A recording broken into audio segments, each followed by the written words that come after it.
India और England का match सनसनीखेज हो चुका है। अगर कोई कहेगा कि जी नहीं ऐसा नहीं हो सकता क्योंकि इंडिया ने पहले ही 180 की लीड इंग्लैंड पर चढ़ा दी, तो ऐसा कोई चक्कर नहीं है।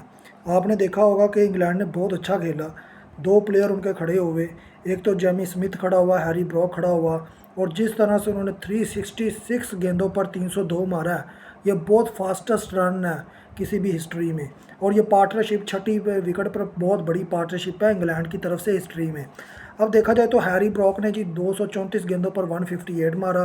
जेमी स्मिथ अभी भी नॉट आउट थे, 207 पर 184 मारा, लेकिन उनके साथ किसी ने साथ नहीं दबाया।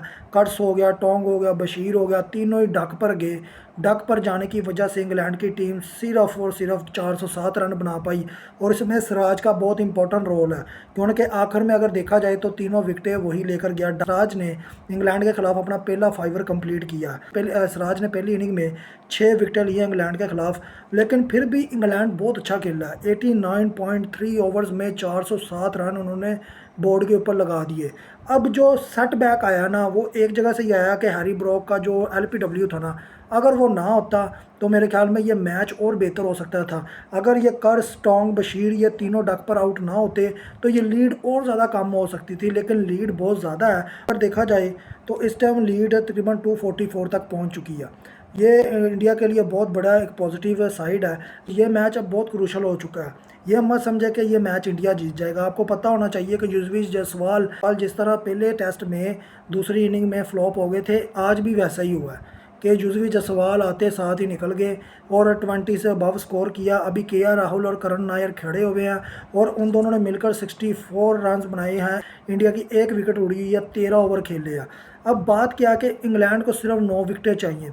अगर ये लीड 244 से लेकर या 400 तक जाती है, फिर भी इंग्लैंड, ये मैं 101% कह सकता हूँ, टेस्ट मैच जीत जाएगा। मैंने कल आपको कहा था कि जॉय रूट या हैरी ब्रॉक दोनों में से एक बंदा खड़ा होकर डबल सेंचुरी की तरफ जाएगा, लेकिन हैरी ब्रॉक तो नहीं जा सका। लेकिन जेमी स्मिथ भाई, क्या तबाही की बैटिंग की है उस बंदे ने। मुझे लगता है कि अब जो सेकंड इनिंग है उसमें जॉय रूट चलेगा।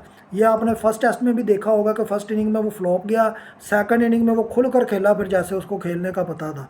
अब बात सिर्फ इतनी है कि ये मैच इस टाइम बिल्कुल क्रूशल पॉइंट्स पे आई है। मत कहें कि 244 की लीड होगी, इंग्लैंड प्रेशर में है। इंग्लैंड कोई प्रेशर में नहीं है।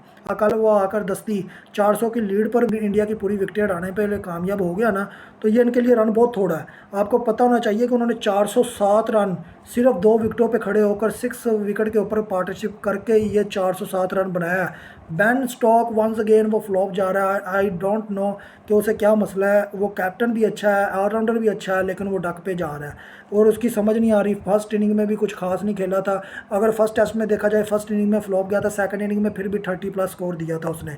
इस बार तो अगर देखा जाए तो बॉलिंग जो ज़्यादा साइड इफेक्ट आ रही है वो इंडिया की है, क्योंकि सिर्फ इंडिया के 2 बॉलरों ने, एक सिराज और एक आकाशदीप ने 4 विकेटें ली हैं, सिराज ने 6 विकेटें ली हैं। सिर्फ 2 बॉलर विकेटें लेने में कामयाब हुए हैं, और ये पहली दफ़ा हुआ है कि जसप्रीत बुमराह का ना होने से भी कोई इंडिया टीम को फ़र्क नहीं पड़ा।